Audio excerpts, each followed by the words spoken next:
Hey everyone, behind me is the Cupra Leon VZX and I'll be reviewing it today. In this review, what we're going to do is we're going to have a look at the exterior of the car, then we're going to take a look at the interior of the car, and I'm going to talk about what the car's like to drive. If you haven't already done so, please subscribe to this channel by pressing the subscribe button below. Alright, having a look at this Cupra from the front, you can see the distinctive Cupra sleek lights there. You can also see that distinctive bronze Cupra badging and a reasonable size air intake there. Body kit's got some nice sharp edges on it to give it a nice sporty look. As we move around the side of the car here, you can see it's got these nice 19-inch wheels on there. Again, it's got the Cupra bronze on there. The rubber on that is 235 wide and 35 profile. You can also option the Brembo brakes for this as well. As we walk around the side, you can see the side skirts that come out a bit here. It's a nice sort of sporty touch. It's a bit of a different to the silver. It's a bit of a grey colour, so it's a bit of two-tone there. And as we come around the rear of the car, we can see those sleek lights that run all the way along the rear. What really stands out is these nice quad sporty exhausts, make it look really sporty. And then you've also got a rear diffuser that helps with the sportiness. You've again got the Cupra badging there, and you've got a really small wing on the back, which gives it a bit more of a sporty feel, but doesn't really stick out too much at all. That's the exterior of the car. We'll take a look at the interior. So the interior of the Cupra, I think it's quite a nice place to be. As we hop into the car here, we can first of all see that big 10-inch infotainment system. It is touchscreen there, so you can go through and just touch everything. The air conditioning and is also controlled through that screen, and this will accept Apple CarPlay and Android Auto. And it's pretty easy. Once you connect the device, it will pick it up and then you just select it and you'll jump straight in there. As we move down, have a look at the 2 micro USB ports. You can also see they've got wireless charging on this. So the gear stick, well, it's a bit obvious as part of the VW stable, this car, as it's a similar sort of gear stick that you'll find on the VWs, the Audis, and even the Porsches there. So I don't mind it. It's a little gear stick. Still feels like you've got something there to sort of hold if you need to hold something there. And you can see the other buttons like for the parking and automatic hold. A few little storage pockets here, 2 cup holders. The materials in the cabin, they're quite nice. I haven't really seen any real cheap materials. You've got like soft rubbery feel here, and you can see it's got the nice bronze colored stitching to match that Cupra color. And then they've got a lot of different colors in here to mix and match it up. So you've got a gray that runs along the side doors, and you've got this piano black with some texture in it just to give it a bit more styling. And again, that feels nice. Doesn't feel like soft or cheap or anything like that. The seats in here, they're very sporty looking seats. As you can see, they really wrap you in. They feel really comfortable. The leather's a nice quality leather there, like sort of pattern. Again, you've got the stitching with the Cupra colors on it, and the color of that interior, I don't mind it. It reminds me a bit of an Aston Martin. It's sort of a bluey color, and you get this across a lot of the Cupras. The Cupra Tika, which I reviewed, which that will be popping up right now, that also had the exact same color interior. So it's sort of a Cupra thing, that interior. You've got a virtual cockpit in this. It gives you a few different views. It's an okay size, 10.25 inch, and you know, you can change it to sort of whatever you're comfortable with. I like the steering wheel. It's a sort of small size. It's got the flat bottom there to give it more of a sporty look. You've got your Cupra button here, which is used to change the driving modes, which is sort of the normal, sports, and then the Cupra mode, which is like a sports plus mode.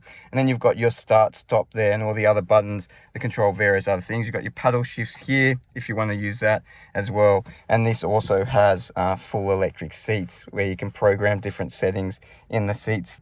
So that's the front of the Cupra. We'll take you around to the rear. So the rear here, and it looks like there's a reasonable amount of room for a small hatchback.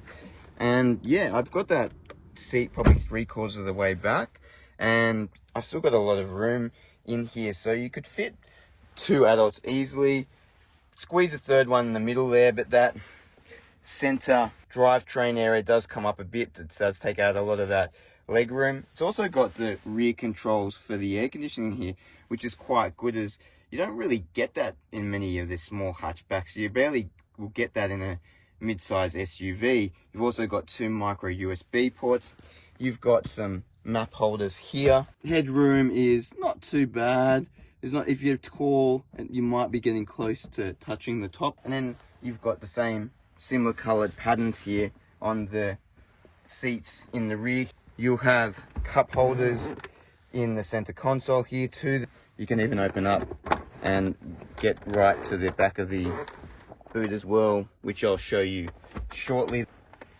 So that's the rear of the car. Not a bad amount of room for a small hatchback. So to open this boot, it took me a few seconds to figure this out. You actually have to press the Cupra button in like that, and then it will open up for you. And so this boot is 380 litres. Not massive, but then it's not too small either. So a reasonable size in there. You've got some little storage pockets down the side there. I can't see any here. I can't see any 12-volt socket. These seats will fold down 40/20, and then you've got a spare tire underneath here as well. It looks like just a small, not full size spare, but a lot of these cars these days, you don't even get a spare tire, so at least you get that in this car. All right, well, that's the rear of the car. It's just a manual close there, so no automatic close. Okay, let's go find out what the car's like to drive. So what's the Cupra Leon like to drive? Well, I won't be driving it today while telling you about it because I don't have a cameraman, so I'll just talk about how it has been to drive. First impressions when I got in, it was easy. I was able to find all the buttons that I needed to and get going quite quickly. I have driven other Cupras before, so maybe that's why it was a bit more familiar to me, but I haven't driven one for a while and everything was pretty easy. Let's go. Compared to some of the other cars I've driven recently, which haven't been as easy to get going in the car or find the various buttons there. Once on the road driving, the car feels really smooth. It does have those low profile tires on there, but that doesn't really sacrifice much of the ride quality on the car. It still feels quite smooth over A or even B grade roads, and you're not feeling jarring if you're going over big potholes or anything like that. Or the handling of the car, it handles really well, and it sort of distributes weights to the different wheels quite well, so you're never feeling out of grip or that you don't have a certain grip on one wheel or not. So it just sits quite flat as you go around those corners, and then it just holds the corner, and then you can accelerate out of the corner quite comfortably. Being a performance car, everyone wants to know about the performance of this car, and I can tell you it's got a 2-litre 4-cylinder engine, and that engine produces 221 kilowatts and 400 newton meters of torque. Cupra says it does 5.7 seconds to 100 kilometers an hour, but I think it feels a lot faster than that. I actually think it feels just as fast as the Cupra Etika, if not faster than that, and the Cupra Etika is rated at 4.8 seconds to 100 kilometers. I think they may have been not so generous with that figure there. It's got a dual clutch 7-speed gearbox, which is really smooth. There's no issues at all with upshifts or downshifts in that gearbox. And then the fuel consumption on this is also really good. Cupra says it's 6.8 litres to 100 kilometres. And I've been doing a mix of highway and city driving. I've been getting a bit over that, but not too far over. So I don't think they're too far off what their predictions of the fuel consumption is in this car.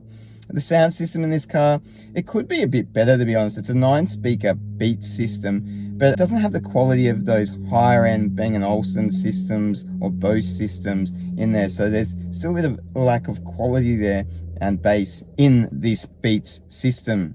The technology in this car, you get a fair bit of technology in this car. Obviously you get your lane keep assist, you get your blind spot alerts there, your midgetation alerts, you've got the full camera rear view camera there, and parking sensors. So everything that you pretty much need, you have. What I liked about the blind spot alert is it lights up. There's the LED mood lighting, which runs along the side doors and then in front of you on the dashboard there, but it lights that up just on the side there in an orange color when to alert you there's a car there. So I like it's a nice little touch there. It's something different from just having it on the mirror. So all in all, what do I think of this car? I like it. There's not too many negative things I have. The price is one negative thing. It's 65,000 Australian dollars, so it's not cheap, and you could just about get the SUV Etika for a similar price. And then you've also got a lot of other cars that you could get around that price range, and this is really only just a hatchback. And Cupra is pretty much a Seat brand, and Seat's seen as being a bit cheaper than your a bit more basic than your VWs, sort of in the same sort of ballpark as a Skoda there. So paying $65,000 for what some people might call a B-grade European brand seems, you know, quite expensive there. Besides the cost of it, and it might be a bit too expensive for some, the other thing I noticed I didn't like too much was the grip off the line from hard acceleration. It is a front wheel drive car, but if accelerating hard off the line, those front wheels struggle to really grip up at all. So you do just sort of slide around before it actually grips up and goes. I noticed I couldn't even get the launch control going on this. I don't know if it even has launch control, but it didn't activate on this. And then when you drop it and revving it, just sort of spins up for a bit until it finds traction and floats a bit. And then once it finds the traction, it does go. It just takes a few seconds to get the traction to actually get going on that. But what you will get is a unique car. There's not as many of these around as, say, the VW Golf GTIs or Golf Rs. You'll stand out a bit more on the road there. You'll get still a quality European car that has parts that comes from the whole VW garage there. And with someone hops in this car, it will feel like a premium car. So if you can get around the price, then there's not too many other negative things to say about this car. Anyway, thanks for watching my review. If you did like the review, please give it a like and please subscribe to my channel.